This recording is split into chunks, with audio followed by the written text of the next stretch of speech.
Caregiving can sometimes feel like an impossible struggle. Caregivers may be torn between taking care of loved ones and trying to maintain balance in life. The good news is that it doesn't have to be that way. The Caring Generation with host Pamela D Wilson is here to focus on the conversation of caring. You're not alone. In fact, you're in exactly the right place to share stories and learn tips and resources to help you and your loved ones. So now, please welcome the host of The Caring Generation, Pamela D Wilson. This is Pamela D. Wilson, caregiving expert, speaker, consultant, and guardian of the Caring Generation. The Caring Generation focuses on the conversation of caring, giving us permission to talk about aging, the challenges of caregiving, and everything in between. It's no surprise that needing care or becoming a caregiver changes everything. The Caring Generation is here to guide you along the journey and let you know that you're not alone. You are in exactly the right place to share stories and learn about caregiving programs and resources to help you and your loved ones plan for what's ahead. Invite your parents, spouses, family, friends, colleagues, coworkers, and everyone you know to listen to the show, available on podcast apps worldwide. If you have a question or an idea for a future program, share your idea with me by commenting on my social media posts on Facebook, Instagram, Twitter, YouTube, and LinkedIn. You can also complete my caregiver survey or request a consultation by going to my website, PamelaDWilson.com, click on the Contact Me button, and complete the survey or the contact form. Welcome to episode 190 of the Caring Generation podcast in the Take 15 series. Helpful tips and insights in about 15 minutes. This week we're talking about how to avoid caregiver and patient regrets about medical decisions. Caregivers make so many day-to-day, short, and long-term decisions. The persons who need care, which the healthcare system likes to call patients, have a lot of decisions to make about their health, well-being, daily care, and treatments. It's easy to have decisional regret when looking back at a choice that was made and wishing you had decided differently. So, what steps can you take to make more thoughtful care and patient decisions? I'll share 10 practical tips so that you can avoid patient and caregiver decision regrets. You can apply these tips to other decisions you have to make in life. The page on my website that hosts this podcast, number 190, features a video and a show transcript with additional information. To find it, go to PamelaDWilson.com, click on the Media tab, and scroll to the Caring Generation radio program. Then scroll down and look for episode 190. Number 1, for how to avoid patient and caregiver decision regrets. This one may seem obvious. Know the choice you have to make and the consequences of the choice. The simplest way to explain this is to give an example from television. How many of you watch those pharmaceutical commercials for medicines that promise a better life? You see happy people spending time with family or doing pleasant activities. And then you hear this voice talking at the speed of light with all these warnings. Don't take this medication if side effects include, death may occur when. These 30-second commercials provide details that are important, but because viewers are so focused on watching happy people living their best lives, the warnings may not be noticed. In all medical decisions, pay attention to the small details, as these can later become huge problems. Let's look at an example of a person diagnosed with early stage cancer that is not spread to any body parts. For persons who have had cancer removed, chemotherapy or radiation or both can be recommended to decrease the chance that the cancer will return. The options depend on each individual situation and the oncologist managing treatment. So, in response to know the choices you have to make and the consequences of the choice, whether it's cancer or any diagnosis, be extremely thorough. For example, physicians can normally cite percentages. For example, if you have cancer surgery and no chemotherapy, the percentage likelihood that the cancer will return is X.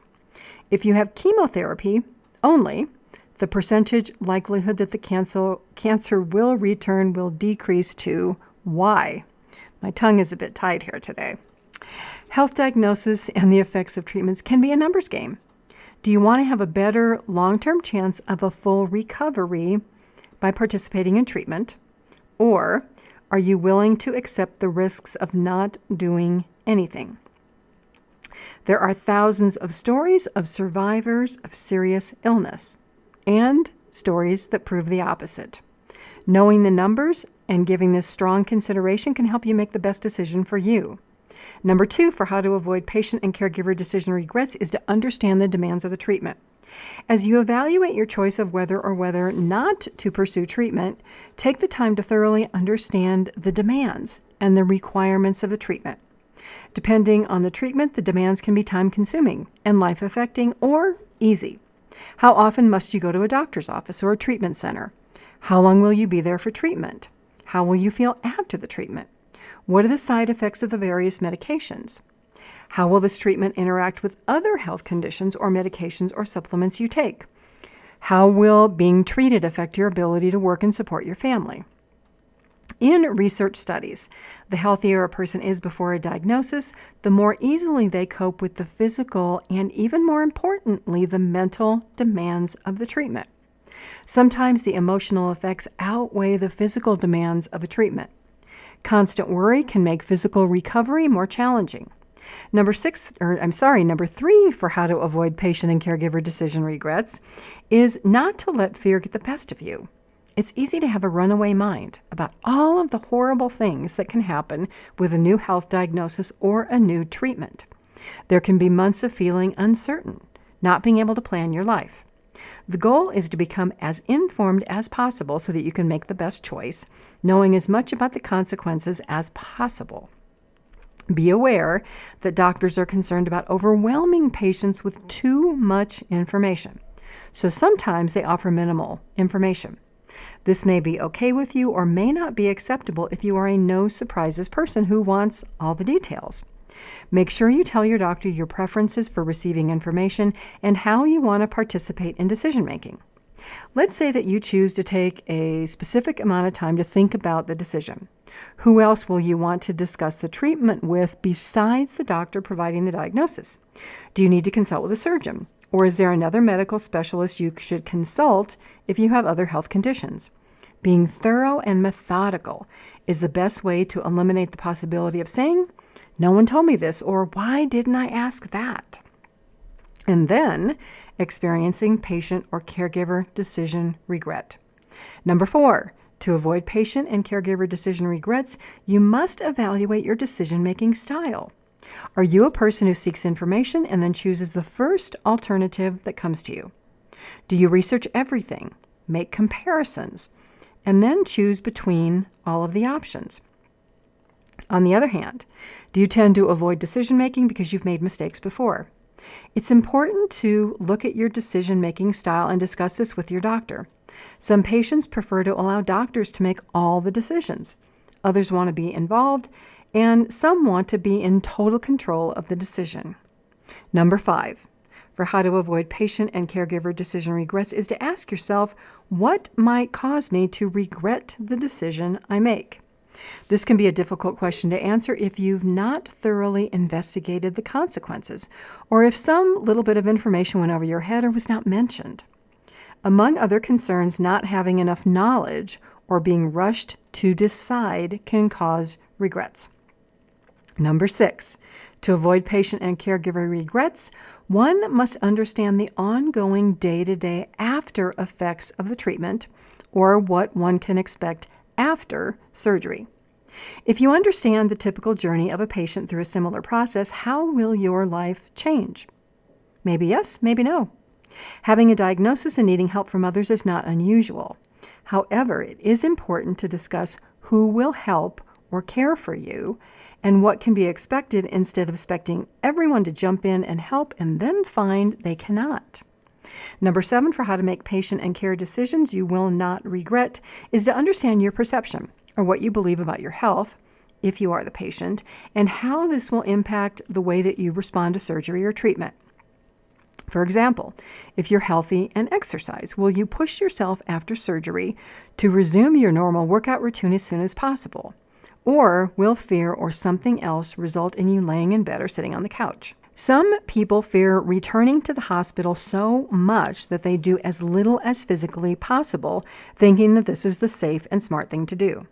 Regaining your previous activity level and then doing more is the best thing you can do for yourself, while considering any pain or restrictions your doctor offers.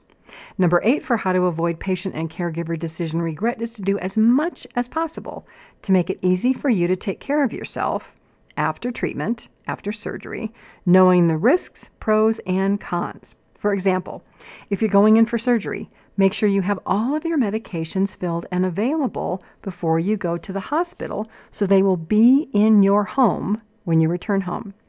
Grocery shop or pre-make meals so that you'll have something to eat. If there are side effects like stomach upset, make sure you have something to ease that discomfort.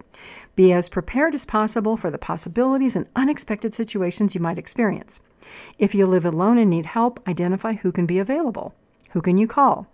If you have pets and won't be able to care for them, who can help? Will you board them?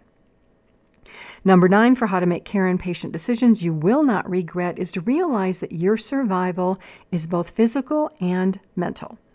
If you're in good physical condition, you'll likely recover more easily. If you're not in physical condition that's good, you'll have more work to do to recover. Be willing to do whatever it takes, no matter how difficult.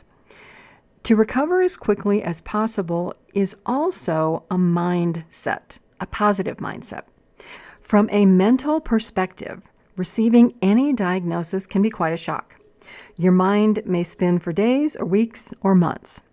Set a worry time frame and be adamant about changing worry and negative thoughts to positive ones. You may have to work on this every day because your mindset has a big impact on your ability to recover and return to normal routine as soon as possible. Don't rush yourself and do too much, but also don't do too little. If you believe you can recover, you will. If you don't believe you can and don't take positive steps, you will be less likely to regain your previous level of health and strength. Believing in yourself and maintaining a positive mindset is non-negotiable.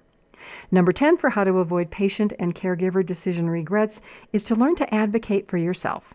Health professionals are time limited. Do not allow poor or missed communication, feeling like you don't have enough information, feeling misinformed or pressured, or feeling like you don't matter, to result in making a poor decision. You matter. There is only one you. Getting the care you need from the healthcare system can feel like a battle, sometimes like continually climbing a mountain only to reach the top and see the next mountain you have to climb. Also know that AI, or artificial intelligence, is being increasingly used by healthcare providers. Ask your provider if he or she is making the recommendation, or is AI making the recommendation? While AI can be helpful in many aspects of life, do you really want a technology making healthcare recommendations and decisions for you? Healthcare systems are like people. They are imperfect, and they make mistakes. Information gets lost, and people don't follow through. Ensure you receive and discuss all information, including test results, with your doctor to avoid surprises. Whatever you do, keep going to avoid decisional regret about not doing enough or later looking back and wishing you had made a different decision. As you go through the process, think about your decision after talking to your doctors, family, or friends. The goal is for you to have a positive response and be able to say, "It was the right decision. I would have made the same choice if I had to do it all over again. That decision was wise." You want to avoid saying, "I regret the choice I made because of X. That choice did me a lot of harm. I should have asked more questions or done more to understand what might have happened. What was I thinking?" All you can do is do the best that you can. Seek and find the help you need to make the best care and patient decisions possible.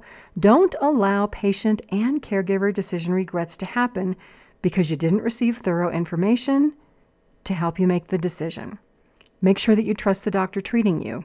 If not, find another doctor. Understand how much of the decision-making process you want to control and how much you want to work with your doctor. Realize that loved ones who want information may not be comfortable making decisions. They may need your help and counsel. I thank you all for being here. This is episode 190 of the Caring Generation podcast. Visit my website, PamelaDWilson.com, and look for the episode information, which is accompanied by a video and additional information and links in the show transcript. Share this information with everyone you know so that we can extend the support, education, and love that so many caregivers and the persons who receive care need. I'm Pamela D Wilson, a caregiving expert. I look forward to being with you again soon. God bless you all. Love to everyone. Sleep well tonight. Have a fabulous day tomorrow and enjoy each day until we are here together again. Tune in each week for The Caring Generation with host Pamela D Wilson. Come join the conversation and see how Pamela can provide solutions and peace of mind for everyone. Here on Pamela D Wilson's The Caring Generation.